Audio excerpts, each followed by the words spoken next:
Welcome back. Okay, if you're the kind of person who loves geeking out over how information is actually structured, and you've ever wondered why certain industries just seem to get stuck in an endless loop, you are in the exact right place. Today, we're decoding a massive 15-year proptech mystery in this explainer. It's a genuinely fascinating look at how an entire industry can aggressively chase this huge goal, pour millions of dollars into it, and still fund. If you ask literally anyone in property technology what the industry is desperately missing, within about 30 seconds, they're going to confidently hit you with this exact phrase: "We need a Carfax for houses." And the crazy thing? They've been saying this for 15 years. Over that time, we've seen home inventory apps, maintenance schedulers, document vaults, you name it. We've even seen products explicitly market themselves using those exact words. But here's the wild part. Absolutely none of them are a Carfax. Instead, what the industry has almost entirely produced are just glorified Dropbox folders. They slap a real estate skin on it, charge a monthly subscription, and call it a day. So let's dive right into this, because this is where it gets really interesting. The failure to build a true HouseFax. It's not for a lack of effort, and it is certainly not for a lack of venture capital. The core issue here is that almost everyone building in this space has fundamentally misread what Carfax actually is. They keep building filing cabinets because they don't actually understand the asset they're supposed to be modeling. So let's do a little autopsy on this misstep. Section 1, what Carfax actually sells.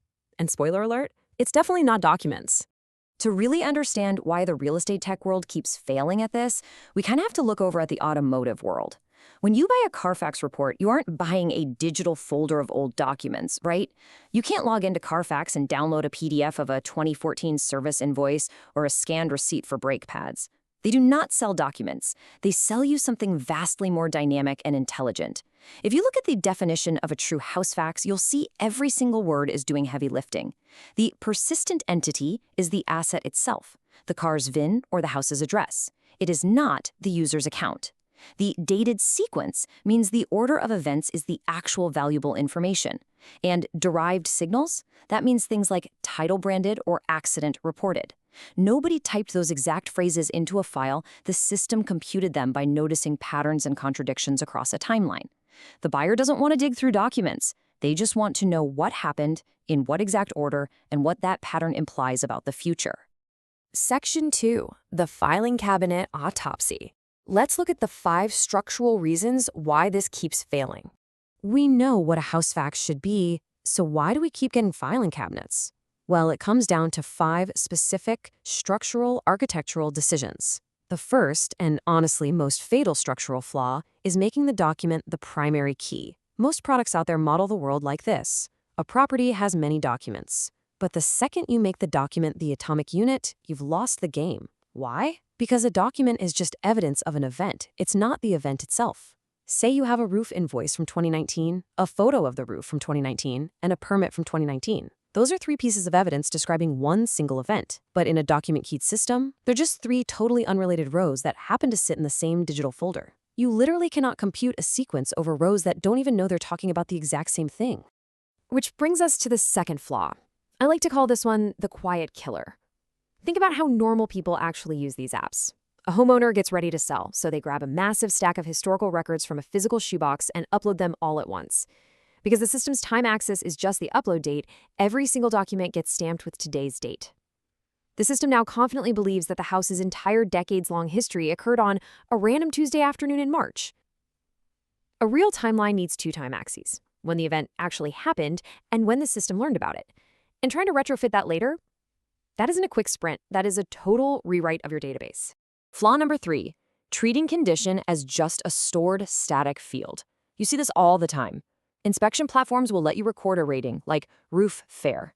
But a static human-entered rating is virtually useless on its own. Inspector A's version of fair might be totally different from Inspector B's. The actually useful signal isn't the rating, it's the derivative. If a roof was rated fair 3 years ago, and it's still rated fair today, hey, the roof is perfectly fine. But if it was rated good just 18 months ago and has plummeted to fair today, that implies a highly active problem with a steep trajectory. And you can never, ever compute that derivative if you just overwrite a single static field in time. Flaws 4 and 5 make up what we can call the snapshot trap. Look, Carfax works because the record follows the car. It completely ignores who is paying the subscription. But in the home category, records live under a user account. So the moment an owner sells, the account goes dormant and all that history just evaporates. Add to this the fact that the entire industry optimizes for the real estate transaction moment because, let's be real, that's where the money is. And companies end up building these snapshot generators designed just to look impressive for a property listing. They never build the continuous capture required to actually make that snapshot meaningful over time. A record that dies every 7 years is never going to accumulate a sequence. Section 3. The blueprint. Building the real thing. So if that's how you fail, how exactly do you succeed? Well, you need a radical architectural shift right from day one. You have to design for the intelligence you want to extract years down the line. Look at these 4 required properties. If you miss even one of these, boom, you have a folder again. First, a temporal primary key. The atomic unit must be an observation of a component at a specific time, not a document. Second, condition has to be a derived, comparable signal generated on a calibrated scale, so 2 observations 18 months apart can actually be mathematically compared. Third, provenance attached to every claim. If your system flags a roof as degrading, the user is going to ask, based on what? You must be able to walk that claim back to 4 specific dated photographs, not just point to a vague AI confidence square. And finally, identity that outlives the account. The record must be keyed to the property itself. Which brings us to how a system like AssetMem actually implements this exact blueprint. They always start with the observation. The capture isn't just some unstructured photo dump. It's structured. It's recurring, and it covers very defined areas so that this season's capture can be accurately compared to next season's. Condition scoring happens right on ingest, per component, explicitly so the change in score becomes computable. When you ask a question about, say, water intrusion, the system reasons over a timeline and cites specific, dated observations. Reports, they're just filtered projections or renders of that master timeline. As the source material brilliantly puts it, you can always produce a document view from a timeline, but you can never generate a timeline from a folder of documents. Section 4. Why competitors cannot pivot. Now, you might be wondering, if this blueprint is so clear, why don't existing proptech giants just, add a timeline feature to their current apps? The answer is that they can't. Not won't, they physically cannot do it without tearing their databases down to the absolute studs. Just look at the categories here. It maps to structural traps perfectly. Document vaults have their time access locked to the upload date, and their entire marketing narrative is built around trusting the unchanged artifact, not analyzing a sequence. Inspection platforms are completely scoped to the tenancy. They do a quick move-in, move-out, 2-point comparison just to settle a deposit dispute, and then they close the file. There's zero continuity across leases. Insurance vision platforms like Flyreel, which has amazing AI models, well, their unit of work is point-in-time risk for an insurance carrier, not a longitudinal history for a homeowner. And home inventory apps, they measure what your stuff is worth, which tells you absolutely nothing about whether your foundation is actively sinking. They are all well-built products for their specific jobs, but their core data models are fundamentally at odds with a continuous property record. Section 5. The hard reality. Let's talk about the unsolved problems. Because look, building a true timeline isn't just about getting the database schema right on a whiteboard. We have to ground this explainer in hard reality. There are brutal, unsolved problems in this space, and if we don't acknowledge them, this entire analysis is just marketing fluff. To understand how unforgiving this market really is, just look at the number 10. That is how many years a highly regarded, genuinely well-liked app called Centric operated before it had to shut down and delete everyone's accounts. This category has a literal graveyard. Bridging the gap between the rare moments a homeowner is actually willing to pay, which is usually just at a sale or an insurance claim, meaning maybe once a decade, is incredibly difficult. The structural hurdles are just massive here. First, the cold start is brutal. A timeline with 1 observation is literally worthless. It takes perhaps years to get the 8 or so observations required for the system's core value to actually activate. Then you have lossy backfills.